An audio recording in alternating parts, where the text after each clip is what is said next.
Hello, I'm going to discuss with you the evolution of epilepsy. My paper discusses the discovery and the evolution of epilepsy.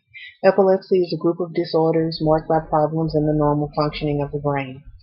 These problems can produce seizures, unusual body movements, as well as mental problems.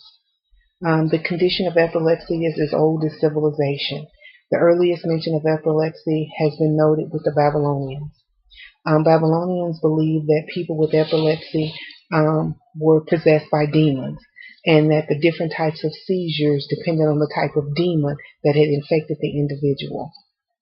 There are records of epilepsy with the Greeks, who called it the sacred disease.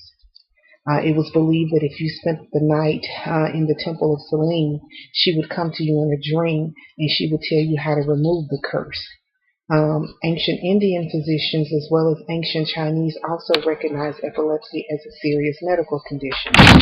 The ancient Indians thought that the cause of the disease was the homeostasis of the three humors that control all of the body functions, while the Chinese believed that it was caused by the imbalance of the yin and the yang.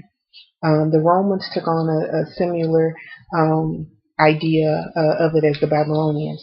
They believed that a person with epilepsy was also demon possessed, so to speak. And they believed that if a person who had epilepsy, if they breathed on or touched someone else, that if that person didn't immediately spit, that person too would be inflicted with epilepsy.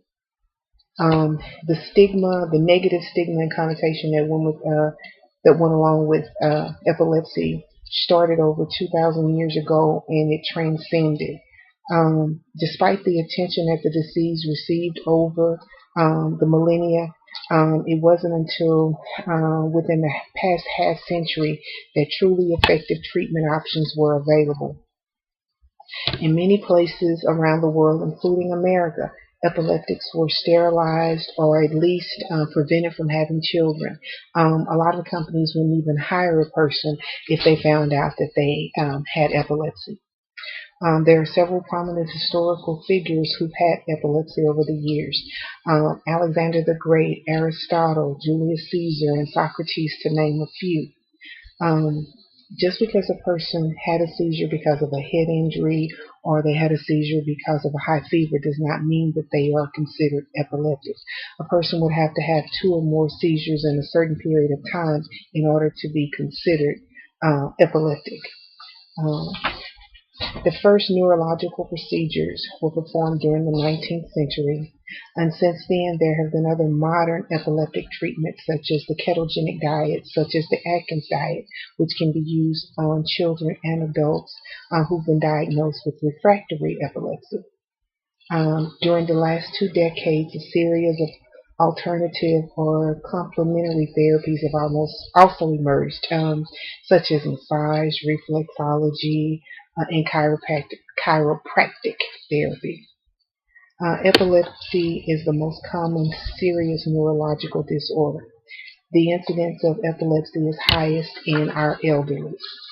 People with epilepsy with low income have a lower quality of life than someone who has a higher income, and the prevalence of poverty is higher among people with epilepsy. The challenge facing the cure for epilepsy is a collaboration of communication. The challenge for facing the cure, is collaboration and communication. The development of potentially revolutionary therapies depends on the cohesiveness between scientists and engineers and clinicians. With time and continued work, the missing pieces of the puzzle will be filled in to form a complete picture of how to treat and prevent epilepsy.